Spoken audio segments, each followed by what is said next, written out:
उत्तर प्रदेश के वो दो लड़के जो लोकसभा में एक साथ प्रचार प्रसार करते हुए नजर आए और ये दावा करते नजर आए कि जल्द ही एनडीए को वो शिकस्त देंगे और खुद सत्ता के सबसे शीर्ष पर काबिज हो जाएंगे।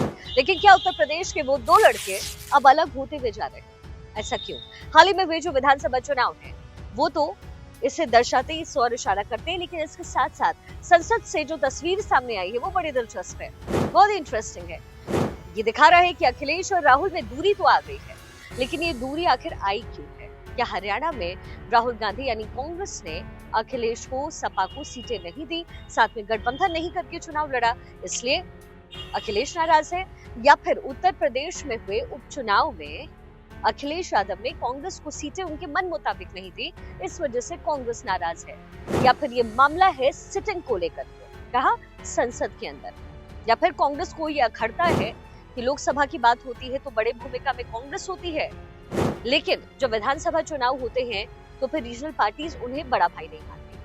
अब कांग्रेस क्या सोच रही है? क्योंकि जो हालिया तस्वीर संसद से आई वो यही दर्शाती है कि अब राहुल गांधी और अखिलेश यादव राड़ की स्थिति है, दोनों के बीच में कुछ तो गड़बड़ है। और फिर अखिलेश इस बार अपनी सिटिंग अरेंजमेंट को देखते हुए संसद में जैसे ही घुसते हैं, उन्होंने जो जवाब दिया वो इस विवाद को जन्म देता है। 3 दिसंबर को लोकसभा में शीतकालीन सत्र में प्रश्नकाल शुरू होता है। यहाँ तक सब ठीक था।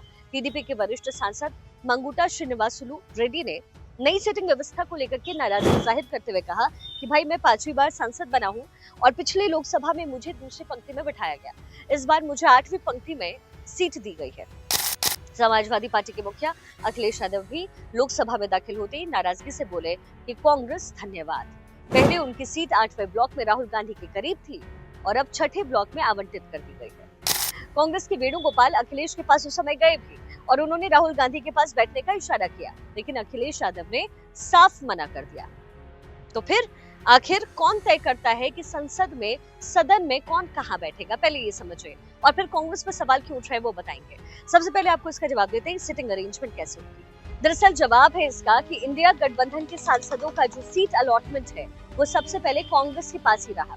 विपक्षी नेताओं के बैठने की जिम्मेदारी सबसे बड़ी विपक्षी पार्टी के पास होती है, यानी कांग्रेस के पास। इस पर लोकसभा स्पीकर ने कार्यालय ने बयान जारी भी किया कि हम विपक्ष के लिए ब्लॉक आवंटित करते हैं, विपक्ष के नेता पार्टी सीट आवंटन के लिए ही सुझाव देते हैं। यानी ये काम कांग्रेस का था। कांग्रेस पर लग रहे आरोपों की एक वजह कैमरे भी है। संसद में लगे जो कैमरे हैं उसमें फोकस 8वें ब्लॉक पर होता है। लाइव टेलीकास्ट को उस समय ज्यादा तवज्जो दिया जाता है, इससे उनको टेलीविजन में दिखने का मौका मिलता है। बस यही राहुल और अखिलेश के बीच तकरार की वजह बनता हुआ नजर आ रहा है, क्योंकि आखिर राहुल ने सीट अरेंजमेंट चेंज क्यों किया?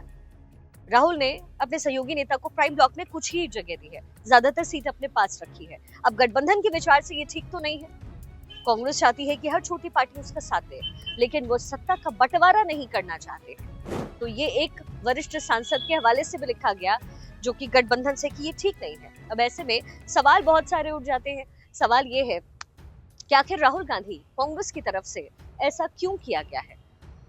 हालांकि जैसे ही संसद के अंदर अखिलेश यादव घुसते हैं, उनका जो रिएक्शन था वो सब कुछ साफ तौर पर बयां कर देता है कि अखिलेश इस सिटिंग अरेंजमेंट से नाराज हो चुके हैं, या फिर कह सकते हैं कि बीते दिनों जो कुछ भी कांग्रेस और सपा के बीच हुआ है इससे अब अखिलेश यादव नाराज है और ये टूट हो चुका है और कांग्रेस को माफ करने के मूड में भी नहीं है। भारतीय संसद में सांसदों की बैठने की व्यवस्था एक तय प्रक्रिया के तहत होती है। हाल ही में संसद के शीतकालीन सत्र के दौरान कांग्रेस की सिटिंग व्यवस्था को लेकर के सवाल उठे, तो अब सांसदों की बैठकों का नियम क्या होता है और कांग्रेस पर विवाद क्यों है, जरा वो भी आपको बताते हैं। सबसे पहले लोकसभा में सांसदों में जो बैठक की व्यवस्था है वो स्पीकर करते हैं, सभापति करते हैं। ये व्यवस्था सदन में दलों की संख्या और उनके पदानुक्रम के हिसाब से होता है। सरकार पक्ष यानी सत्तारूढ़ दल दाईं तरफ बैठता है और विपक्ष बैठता है बाईं तरफ। राज्यसभा में ये काम जो है वो सभापति यानी उपराष्ट्रपति के निर्देश पर होता है। सदस्यों को सीटें उनके दल और वरिष्ठता की भूमिका के हिसाब से दी जाती है। पद और भूमिका इसके मानदंड होते हैं, यानी मंत्री, प्रमुख विपक्षी नेता और पार्टी के वरिष्ठ सांसद को प्रमुख स्थान मिलता है। सदन में जो संख्या बल होती है वो बहुत इंपॉर्टेंट है। बड़ी पार्टी के सांसद आगे बैठते हैं जबकि छोटे पार्टी के सांसद पीछे बैठते हैं और स्वतंत्र सदस्य जो है वो निर्दलीय वो पीछे बैठते हैं। हाल ही में कांग्रेस के सदस्यों ने संसद में अपने बैठने की स्थिति को लेकर के भी आपत्ति जाहिर की थी। इसका कारण विपक्ष के भारतीय राष्ट्र विकासात्मक समावेशी गठबंधन यानी इंडिया गठबंधन में कांग्रेस की भूमिका और उसकी वरिष्ठता से जुड़ा हुआ रहा। लेकिन अब ऐसा लगता है कि राहुल और अखिलेश जो हैं वो अब अलग हो चुके हैं। लेकिन ये परेशानी यहाँ पर कांग्रेस को होगी। परेशानी ये है कि आने वाले दिनों में जब उत्तर प्रदेश में विधानसभा के चुनाव होंगे तो फिर जाहिर है अखिलेश अगर अड़ गए तो फिर कांग्रेस को अकेले चुनाव लड़ना पड़ेगा। अब वहां पर कांग्रेस कुछ सीट जुटा पाए या ना जुटा पाए, लेकिन वो अखिलेश के लिए प्रॉब्लम बनेंगे। कैसे? वोट काट के। और फायदा किसको होगा? बीजेपी को। तो विपक्षी पार्टी को ये समझने की जरूरत है कि उनको दिक्कत कहाँ हो रही है और दिक्कत कहाँ हो सकती है।